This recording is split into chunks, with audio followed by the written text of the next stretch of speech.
It is time for Sarah's Wiki Corner. Hello, Sarah. Hello. Hello. What are we learning about today in your Wiki Corner? Well, Twinkies were invented You're kidding on me. this day in 1930. In a lab, in a scientific laboratory? No, they were actually invented by a Canadian-born baker named Jimmy DeWar for the Continental Baking Company in Schiller Park, Illinois. Look at this. Who would have thought a real baker would have come up with Twinkies? Right? Am I right? I know. So he actually had started as a delivery boy by delivering pastries by horse-drawn cart back in the day. That's how you used to do And eventually rose up through the ranks to be a plant manager. Oh. In 1930, DeWar's plant was making strawberry shortcakes, but only during strawberry season, which is a very short season. Yeah. So realizing that several machines sat idle while the strawberries were out of season, DeWar conceived a snack cake filled with banana cream. Oh, okay. Yeah. Having seen a billboard for a shoe company called the Twinkle Toe Shoe Company, he was inspired to call his shortcake a Twinkie. The Twinkle Toe Shoe Company. And he was inspired by that to call it a Twinkie. Okay. Whatever works, I guess. So early Twinkie production wasn't automated. Bakery workers manually filled each cake with the banana cream using a contraption they pedaled with their feet. Really? Yes. That'd be something to see. Yeah. During World War II, bananas were rationed, and the company was forced to switch to vanilla cream. This change proved popular, and banana cream Twinkies were not widely reintroduced. The original flavor was occasionally found in limited time only promotions. Vanilla's dominance over banana flavoring was challenged, however, in 2005, following a month-long promotion with the movie King Kong.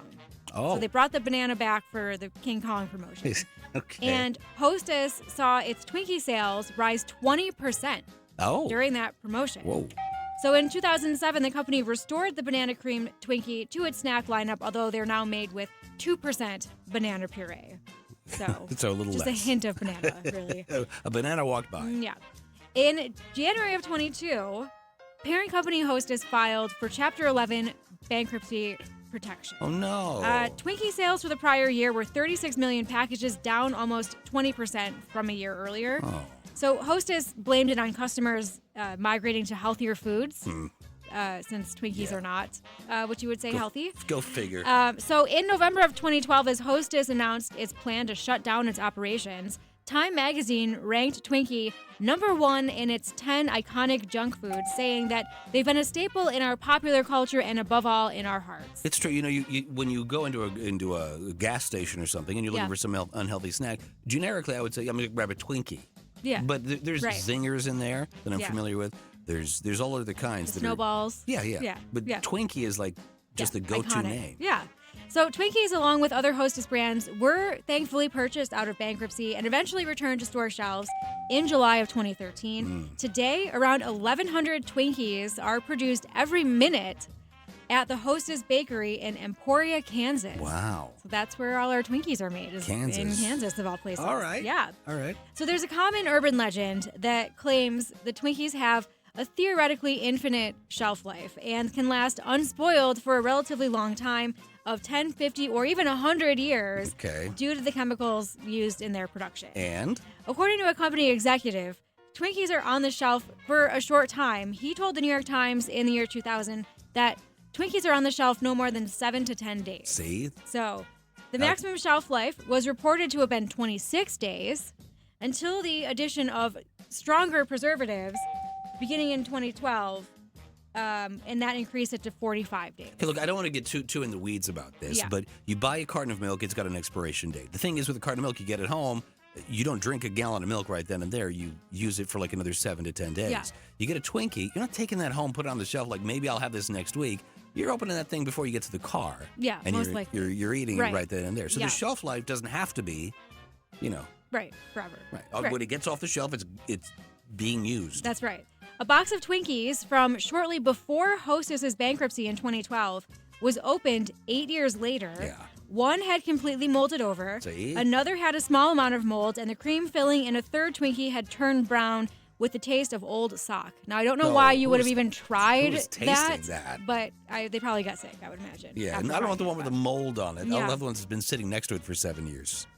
Yeah. Yeah, with the brown filling. So some people have said that the Twinkies inventor, Jimmy DeWar, had at least 3 Twinkies and a glass of milk before he went to bed every night. Is that right? Which is a lot. That's a lot of Twinkies. But I mean, if 3? you're the inventor, Well, they come in pairs, sure. don't they? So what do you have to?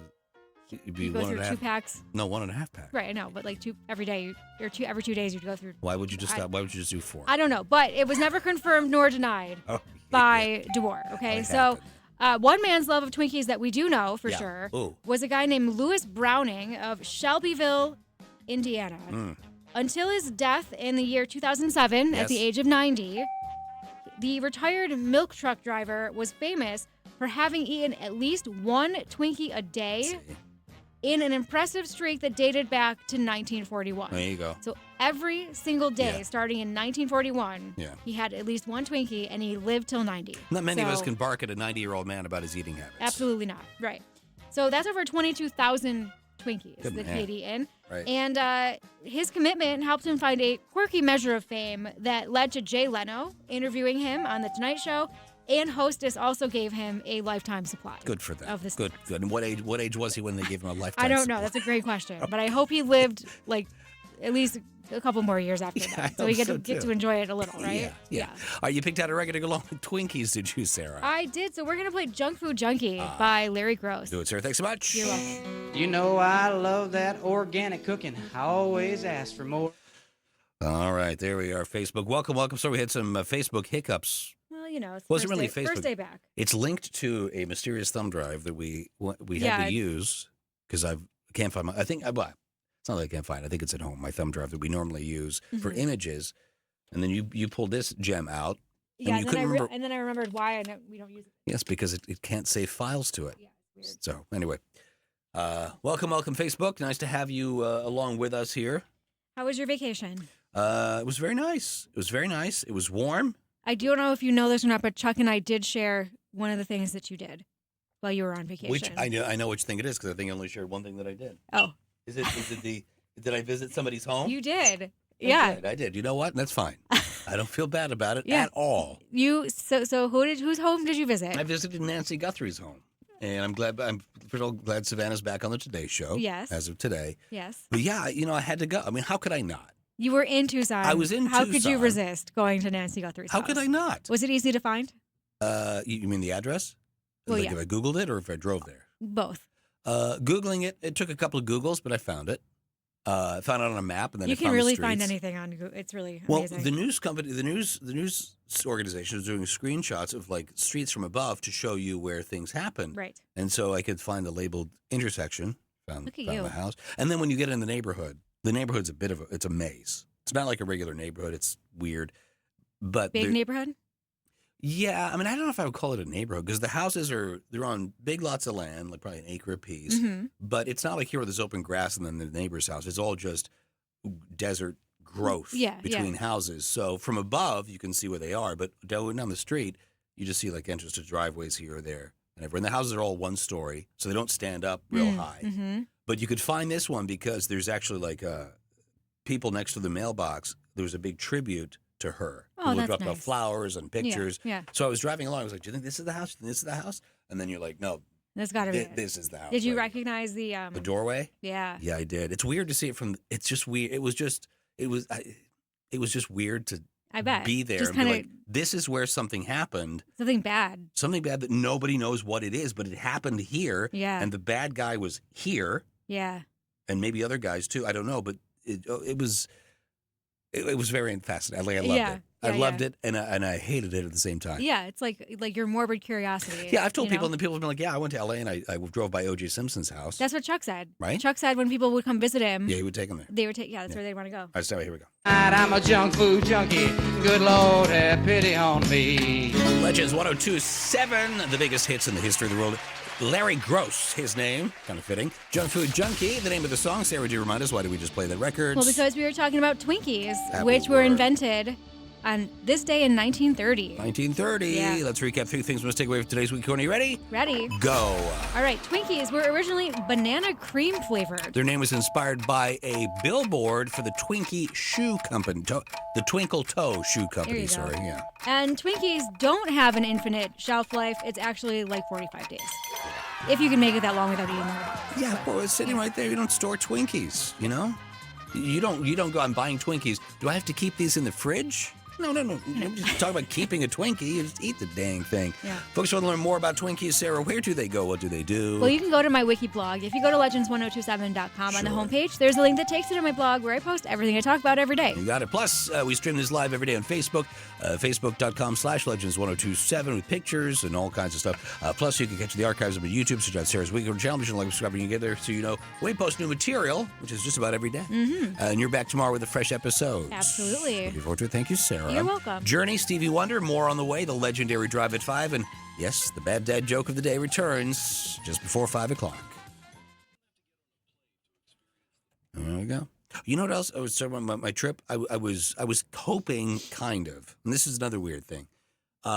We read stories on the air, all these weird stories about people that do weird things on planes. Yeah. They freak out. Yeah. And at the gate, too, at the airport. I thought, I'm going to Las Vegas. If it's going to happen anywhere, it'll happen in and around Las Vegas. To or from, yes. Mm-hmm. Somebody be drunk, somebody be whatever. Oh, yeah. Mad because they lost money. Nothing. Planes left exactly on time. That's good. That's a good thing, though. It was really. good. In fact, no body at security when we went through. I mean, the security people were there, but no line. Just nothing. It was very uneventful. Well, that's good. That's how you want it to be when you're traveling. Yeah. But I mean, it would have been a fun story to. I was here, and this lady went nuts, and she was throwing her bags, and she got arrested. Yeah. Well, I would have pictures for you. Of course, hopefully. Of course I would. Yeah. Of course, absolutely. All right. That's it. Anything else to add? Just really quick, Elizabeth said, welcome back, Mark. You were missed last week. Oh, Elizabeth, stop. I was not missed, but that's very sweet of you to say. Very sweet. You just missed the Wiki Corner. That's all. That's what you missed.